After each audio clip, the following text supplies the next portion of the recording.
Welcome to the Marriage Puzzle Podcast with Julie and Thomas Hobby. We are marriage coaches who help couples with pain points about money, intimacy, and communication go from being overwhelmed to being secure in their marriage. If this is your first time listening to us, thanks for checking out our podcast. And don't forget to subscribe and leave us a rating and a review. Let's dive into this episode. We're on episode 40. I don't know what that's a big 4-0. And it is when you turn 40 years old. I know. So week 40. Yeah. on our podcast. And so we're still in a series called Thriving, Not Just Surviving, ... and then doing different topics to help you thrive in your marriage when you hit, seasons that you might just turn into survival mode. But how do we thrive in our marriage? And this one's unique topic. We're going to be talking about spiritual differences in marriage because it's Easter week. So whether you're religious or not, on the calendar this Sunday it says it's Easter. So there's Easter bunny and Easter eggs, and there's also could be church. Yeah. So and also when we put out a poll on our Instagram of what topics we should cover in this series, I was actually really surprised that people wanted us to talk about this topic, and 62% wanted to talk about not being on the same page spiritually with their spouse. Right. Yeah. I mean, that could have just as easily fallen 50-50 with something else, but at 62%, that's a pretty significant number, I think, that people wanted to hear about it. And go ahead, did you have something? I was going to say any number, any percentage, any interest shows that there are people out there that are not on the same page spiritually. Right. But I take that they desire to be or learn how to navigate this in their marriage at least. Totally. Yeah.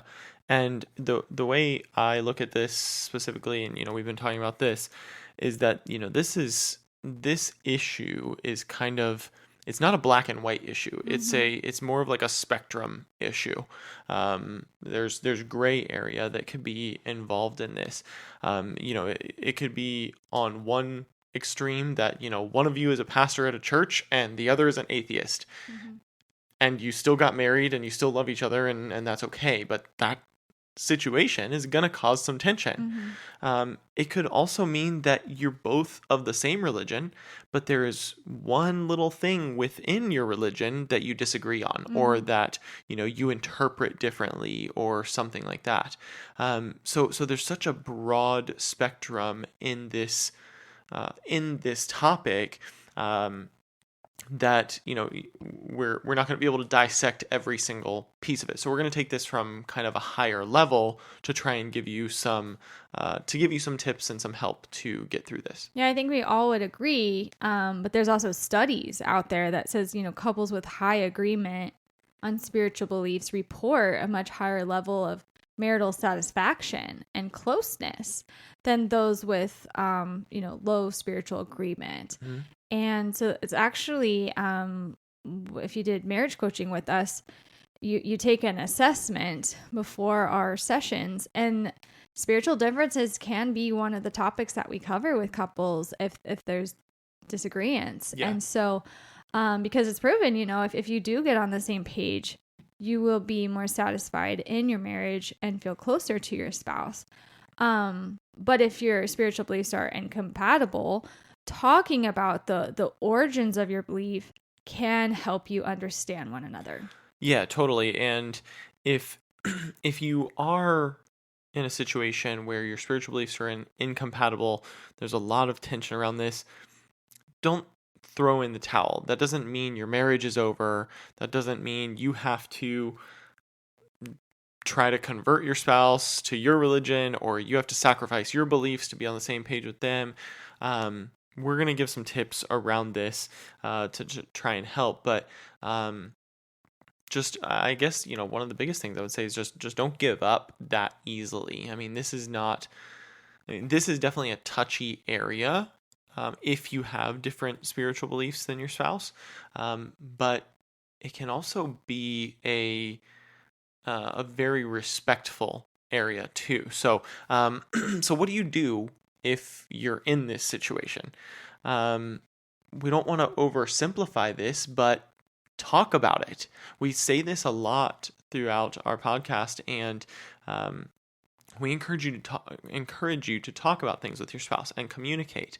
Like I said, you don't want to talk about it from a point of view of trying to convert them or sacrificing your beliefs or anything like that. But, we're going to kind of give you some structure around how to do this.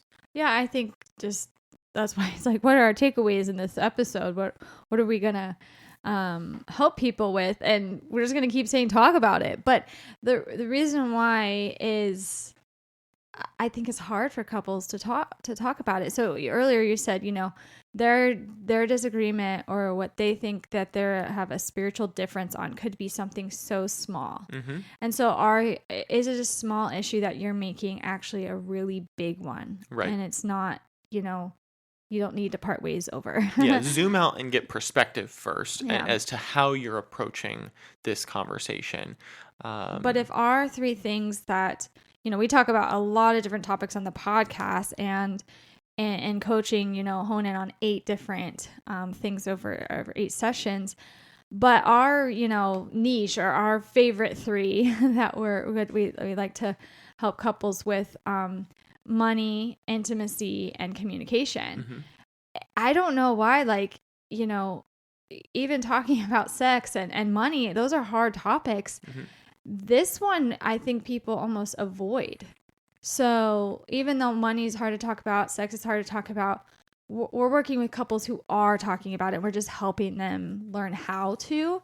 I think with spiritual things, it's like kind of maybe like, we're just going to avoid this because it is a bigger, thing than a bigger deal than maybe it should be, or maybe you don't want to offend the other person. Or maybe anything that deals with your personal upbringing, which could surround money or intimacy or your communication style or your spiritual beliefs. Talking about that could bring a fear of rejection. Mm-hmm. We're on the same page in our spiritual beliefs, but if we went out to someone who didn't believe the same thing and we tried to talk to them about it, there's that fear of rejection, of them rejecting us just trying to hear what we're saying. Now, we don't want you to fear that from your spouse. And so we're saying talk about this. We're not saying that that's an easy conversation to go and have. So how would they talk about this? Exactly. So we've got some ways that we want to show you or teach you that we think will help to make this conversation more comfortable, or maybe I should say less uncomfortable. I think that the first thing you want to do is when you bring this up to your spouse, you should bring it up from a point of view that you want to learn their perspective so you can know why they believe what they believe, and you want to get closer to them. Mm-hmm. So if you're going to approach your spouse on this, you don't want to come in and say like, hey, I want to talk to you about this. Coming with that tone or that force is going to immediately have them put their defense walls up and say, whoa, this is not something we talk about. But if you come in with a softer tone and say, hey, I know we haven't been on the same page about this in our marriage. I'm willing to learn. I'm not willing, lay your ground rules. I'm not willing to sacrifice my beliefs, but I'm willing to learn about yours so that I can understand you on a deeper level. You can say you would like them to reciprocate that and try to learn to understand you on a deeper level, but that's still their choice. You can only control what you can control. But I think that's the first thing, is approach it in a way that is soft and respectful towards them, that you're letting them know like this is what I wanted. This is my heart in this to bring us closer together. That's a very interesting approach. I think that would be helpful in any topic in marriage, honestly, mm-hmm. is to, approach your spouse to draw them out to help you understand them and learn them and get closer to them, instead of the opposite of an attacking approach of pushing your agenda down their throat, right. So that might be one, perspective shift that could be a game changer for a couple when it comes to this topic. Yeah. And So starting your approach that way, I think, is really the most important thing. But probably like a 1B to this Mhm. is probably laying some ground rules for this conversation, putting your boundaries up so you know how you're going to discuss it and what's too far and things like that. Because and we've got some kind of samples here that you can use, and then you can kind of put your own spin on it, whatever will work for your marriage. But the first one is just letting your spouse know, or setting the rule that this is not an attempt to convert one another to the other's religion. That's not what you're trying to do, or to change their belief on that interpretation. You're just trying to get to know them a little better, and you're also not trying to poke holes in their belief system. You're not trying to pin them in a position to say, here's why you're wrong.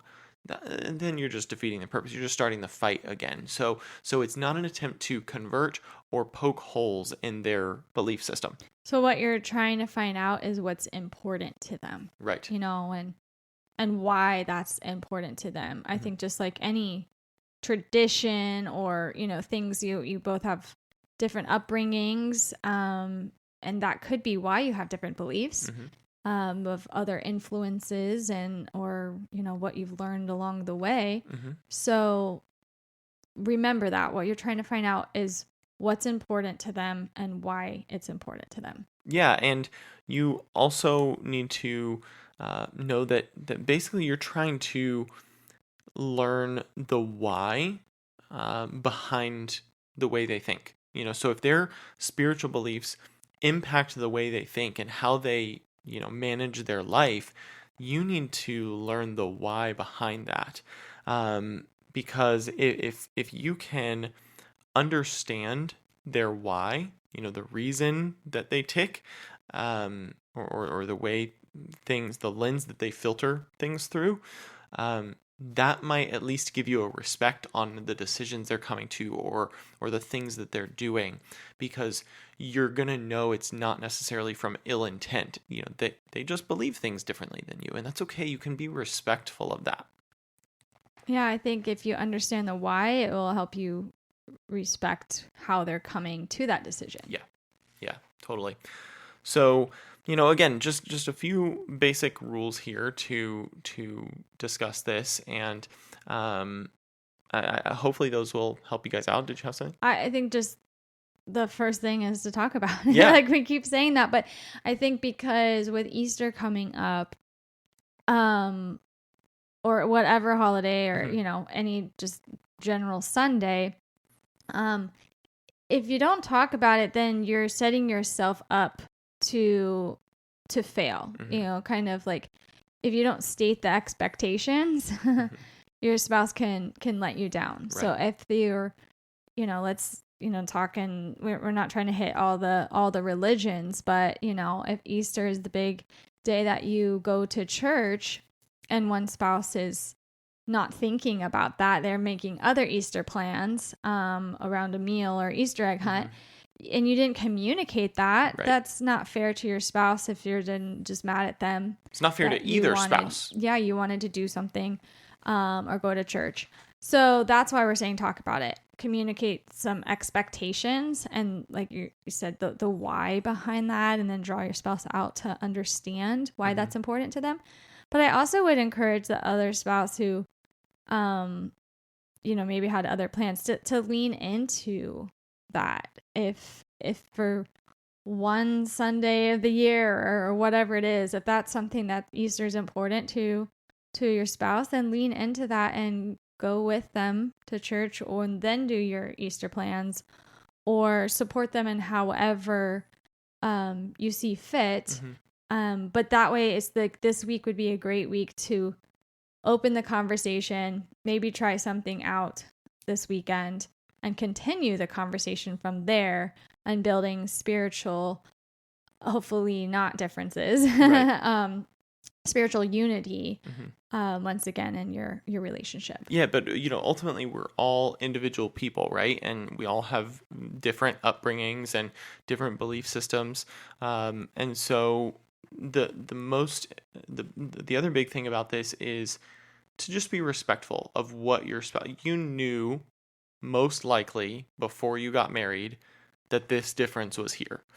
If it's a small difference that you found out along the way, that's different. I can understand that. But if you are on totally, opposite ends of religion, then that's okay. You just have to be. You knew that going into it. You still love your spouse. You still chose to marry them, and you can be respectful of that. But again, that respect, like you said, comes back to that communication, talking about it and saying, hey, this is important to me. I'd like to do this. I want to go to church every Sunday. You do your religion on whatever day of the week, you do it on, and that's fine. Just being respectful of each other, it can go a long way in this scenario, because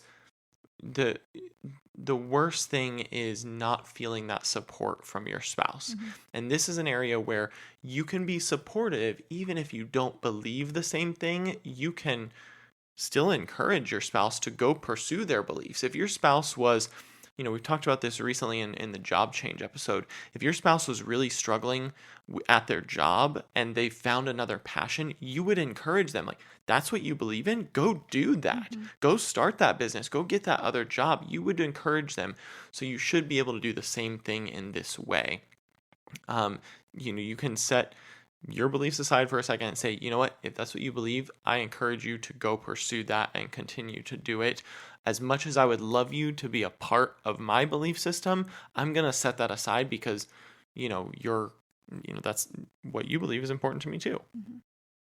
So this week we're talking about spiritual differences, or not being on the same page spiritually with your spouse, because this is what we feel you guys asked for. So if you are following us on social media, or if you're not, check us out at Marriage Puzzle on Facebook and Instagram. But if you're following along, then let us know what other topics you'd like in this series of thriving, not just surviving in your marriage.